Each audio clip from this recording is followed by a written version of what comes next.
आप ये दिन नोट करके रखना, बहुत जल्दी इंडियन गवर्नमेंट कोई स्टेप लेगी and it's going to take a very, very strong step. More breaking news coming in. Delhi LG Secretariat has written to Chief Secretary and Police Commissioner asking to initiate strict action against illegal Bangladeshi immigrants. आदेश में कहा गया है कि police commissioner और मुख्य सचिव special drive चलाकर 2 महीने के भीतर इलीगल बांग्लादेशी प्रवासियों को चिन्हित करें और इनके खिलाफ समयबद्ध तरीके से कार्रवाई भी की जाए।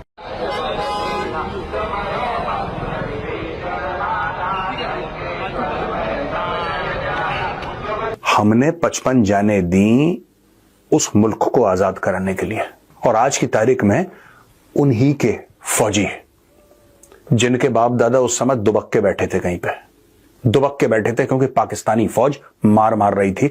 आज वो हमें धमकी दे रहे हैं और ये कह रहे हैं कि हम बंगाल पे, त्रिपुरा पे, असम पे कब्जा कर लेंगे। और तो और अब इवन आरपी के जो जनरल्स हैं, मैंने कल 2-3 वीडियोस देखी हैं, वो कह रहे हैं हम 4 दिन में कलकत्ता पहुंच जाएंगे। बांग्लादेश नेशनलिस्ट पार्टी यानी बीएनपी के एक लीडर हैं, उनका नाम है रूहुल कबीर रिजवी, जिन्होंने अपनी पत्नी की भारतीय साड़ी जलाकर भारत के खिलाफ विरोध प्रदर्शन किया। ये जो दबा के, डरा के, घर जलाना, औरतों को उठा के ले जाना, ठीक है, बांग्लादेश का गला घोट देंगे यार हम लोग। धीरे धीरे धीरे खत्म हो जाएगा बांग्लादेश, मैं आपको बता रहा हूं। तो तरह तरह के वीडियोस आ रहे हैं जिसमें ये भी देखने को मिलता है कि जो कट्टरपंथी हैं वो माइनॉरिटीज को डरा रहे हैं। और अगर 13.5 मिलियन हिंदूज हैं बांग्लादेश में, तो अगर वो इंडिया का हिस्सा होना चाहें, क्योंकि टू बी ऑनेस्ट इंडिया के अलावा उनको कोई नहीं बचा सकता हिंदुओं को। ममता बनर्जी जो है दीदी, जिसको हम बोलते हैं, who is the honourable chief minister of West Bengal, उन्होंने क्या बोला है? उन्होंने बोला है कि यार ये लोग कह रहे हैं कि त्रिपुरा ले लेंगे, असम ले लेंगे, वेस्ट बंगाल ले लेंगे और हम लोग वहां पे लॉलीपॉप खाएंगे। जय हिंद दोस्तों, बांग्लादेश के खिलाफ अब दिल्ली एलजी ने भी कह दिया है कि भैया 2 महीने के अंदर जितने भी बांग्लादेशी हैं इनको चिन्हित करो और इनको डिपोर्ट करने की तैयारी चल रही है। दरअसल ये बांग्लादेशी भारत में रहकर भारत के खिलाफ ही कुछ साजिश कर सकते हैं। अगर बांग्लादेश के खिलाफ भारत एक्शन लेता है तो कहीं ना कहीं यह बहुत बड़ा मसला बन सकता है। हालांकि बांग्लादेशियों को लात मारकर निकालना चाहिए। इसी के ऊपर ये पूरा वीडियो हम देखने वाले हैं। एंड तक चैनल पर नए हैं, चैनल को सब्सक्राइब करना मत भूलिएगा। ये जो दबा के, डरा के, घर जलाना, औरतों को उठा के ले जाना, ठीक है, बांग्लादेश का गला घोट देंगे यार हम लोग। धीरे धीरे धीरे खत्म हो जाएगा बांग्लादेश, मैं आपको बता रहा हूं। जो बांग्लादेशियों को ये गलत फहमी है कि आपको आजादी मिल गई, कोई आजादी नहीं है। आप अंग्रेजों के गुलाम बन गए हैं। पहले आप एक भूरी चमड़ी के गुलाम थे, अब भूरी चमड़ी मैं यहां पे कह रहा हूं पाकिस्तानियों की। पहले आप भूरी चमड़ी के गुलाम थे, फिर आप खुद के लोगों का गुलाम बने, अब आप गोरी चमड़ी के गुलाम बन गए। राइट? आपको क्या लगता है ये पूरा स्टूडेंट प्रोटेस्ट होना और उसका जाना ये अपने आप हो गया? ये तो वही बात है कि 50-53 साल से बशार अल असद और उसका बाप सीरिया में राज कर रहे थे, अभी तक कोई उनको हिला नहीं पाया, कोई भी हिला नहीं पाया। 2011 में कुछ कुरकुर हुई, लेकिन कोई हिला नहीं पाया उनकी सत्ता। उनकी सत्ता मजबूत थी। अचानक कोई आता है, जुलानी नाम का आदमी, अपने टैंक लेकर, और अचानक 10 दिन में तख्ता पलट कर देता है। Is it possible? मैं बांग्लादेशियों से पूछ रहा हूं, इज इट पॉसिबल? आपको क्या लगता है? लॉजिकली सोचिए। आपको लगता है जो सीरिया में हुआ है वो अपने आप ऑर्गेनिकली हो गया? ऑर्गेनिकली हो गया? आज की तारीख में आपको पता है दुनिया भर में लोग क्या डिमांड कर रहे हैं कि सीरियंस आए थे हमारे मुल्क। कोई ऑस्ट्रेलिया गया, कोई न्यूजीलैंड गया, कोई कनाडा गया, कोई यूएस गया, कोई यूके गया, पूरे दुनिया भर में फैले। जब वहां पे मार लगा रहा था ये बशार, अब वो कह रहे हैं बशार तो चला गया, और आप ही लोग मिठाइयां बांट रहे हैं सबके बीच में। आप ही लोग ये कह रहे हैं कि साहब अब तो जो जुलानी है वो बहुत फरिश्ता किस्म का आदमी है यार, वो तो बड़ा बढ़िया आदमी है। यहां पे लोगों ने तीर तुक्के मार दिए कि डेमोक्रेसी आ गई है, रूल ऑफ लॉ आ गया, अब जस्टिस होगी, सब कुछ बढ़िया हो गया सीरिया में। तो वो लोग कह रहे हैं जब सब कुछ बढ़िया हो गया तो यहां से वापस जाओ ना यार। लंदन छोड़ो, वापस जाओ। वॉशिंगटन छोड़ो, वापस जाओ। सिडनी छोड़ो, वापस जाओ। जाओ ना यार, क्यों बैठे हो हमारे यहां? वही चीज मैं बांग्लादेशियों को कहना चाहता हूं। अगर तुम्हें ऐसा लगता है कि तुम इतने तगड़े प्रोटेस्टर हो और तुम्हारे चलते ये सब हुआ है, सॉरी, तुम्हारे चलते नहीं हुआ है। बांग्लादेश का कप्तान अजीजुल हाकिम तमीम, दुबई में मैच हो रहा है भारत के साथ, और ये अंडर 19 का मैच है। वहां पे दिमाग देखो, बच्चा ही है अंडर 19। क्या उम्र होगी इसकी? 17 होगी, 16 होगी, 18 होगी, ऐसी कुछ उम्र होगी। यानी कि टीनेजर है। अंडर 19 मतलब टीनेजर है।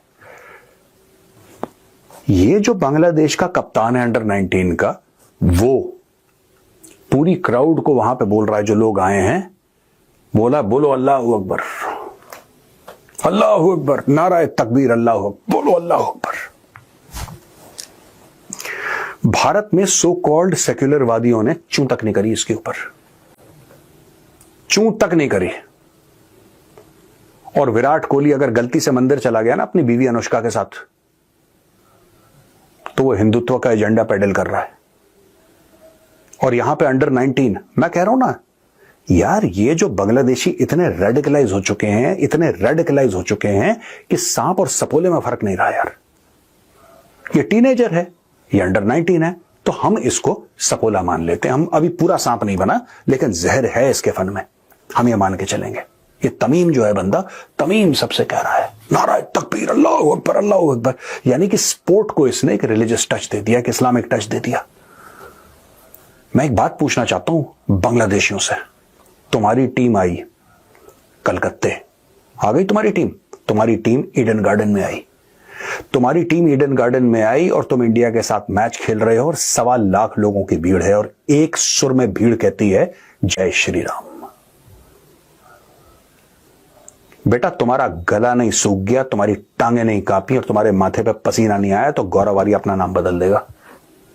अब मैं आपको बताता हूं क्यों। जो जय श्री राम है ना, ये एक बड़ा अलग किस्म का, बड़ा यूनिक फ्रेज है।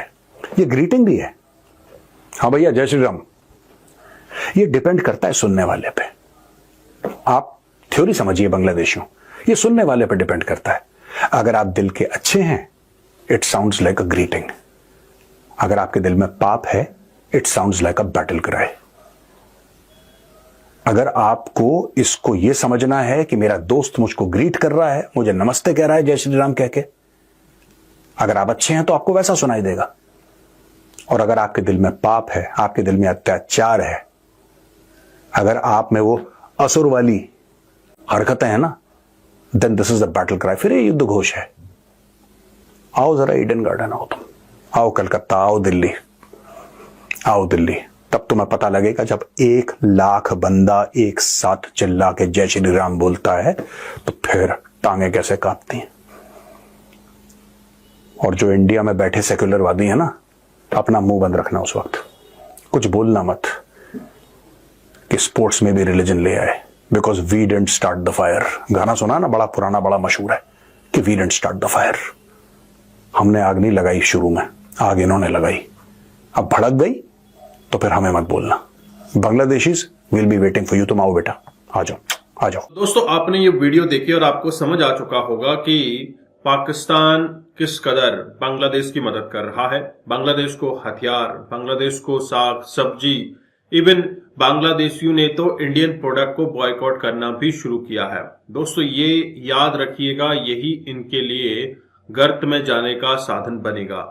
जिस तरह से बांग्लादेश आज इंडियन प्रोडक्ट को बॉयकॉट कर रहा है, हाल ही में सुनने में यह आया है कि बांग्लादेश ने भी आलू प्याज के लिए स्पेन, टर्की, पाकिस्तान जैसे देशों से संपर्क साधना शुरू किया है। उसका कहना है कि भारत ने आलू प्याज की कीमतें बढ़ा दी है। दोस्तों यहां तक आप देख लीजिए, एक लीडर है जिन्होंने अपनी वाइफ की इंडियन साड़ी को बीच सड़क में जला दिया।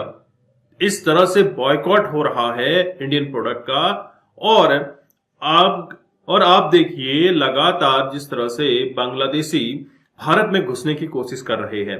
कल ही की न्यूज है जहां पर बीएसएफ ने एक घुसपैठिए को गोली मार दी। इसके बाद थोड़ा सा घुसपैठिए डरेंगे, लेकिन ये छोड़ेंगे नहीं बॉर्डर क्रॉस करना। और बीएसएफ को तो गृह मंत्रालय से ऑर्डर मिल चुके हैं, बॉर्डर पर कोई भी क्रॉस करे ठोक दो उनको। तो ऐसे में लगातार बांग्लादेश के खिलाफ इंडिया में प्रोटेस्ट तो चल ही रहा है। भारत के विदेश सचिव विक्रम मिश्री जो बांग्लादेश गए थे, मुझे नहीं लगता कि कोई उनकी इस यात्रा से सक्सेस मिली है, क्योंकि बांग्लादेश अब गुलाम बन चुका है। जिस तरह से मेजर साहब कह रहे हैं कि बांग्लादेश अब गोरी चमड़ी का गुलाम हो चुका है और उन्हीं के इशारों पर यह देश चल रहा है। और यह देश आप देखिएगा जिस भी देश में गोरी चमड़ी का इंटरफेरेंस रहा है वह देश बर्बाद रहा है। आप सीरिया देख लीजिए, इराक देख लीजिए, कोई भी ऐसा देश जहां पर गोरी चमड़ी ने इंटरफेरेंस किया और वो प्रोग्रेसिव हुआ, ऐसा तो बिल्कुल नहीं हुआ। भारत के साथ अच्छे संबंध रहते हुए भी बांग्लादेश ने काफी अच्छी ग्रोथ की है, उसकी इकोनॉमी में अच्छी ग्रोथ हुई है। लेकिन जिस बिजनेस के बलबूते, बोले तो टेक्सटाइल के बलबूते बांग्लादेश की इकोनॉमी अच्छी खासी ग्रो कर रही थी और उसकी ग्रोथ को देखकर पाकिस्तान भी जल रहा था। अब वही टेक्सटाइल इंडस्ट्री धराशायी हो चुकी है। 80 से 90% कंपनीज अब इंडिया आ चुकी है क्योंकि बांग्लादेश में अनरेस्ट है, जिसके चलते कोई भी कंपनी अपना प्रोडक्शन वहां पर कर नहीं पा रही है या फिर उनके ऑर्डर्स पूरे नहीं हो रहे हैं। तो ऐसे में भारत एक मात्र ऑप्शन बचता है, कच्चा माल तो यहीं से जाता था। तो दोस्तों, आपको क्या लगता है कि बांग्लादेश के खिलाफ भारत का एक्शन चालू हो चुका है या भारत की सरकार अभी भी सोई हुई है? मुझे नहीं लगता कि भारत की सरकार अभी एकदम से कोई बड़ा एक्शन लेगी।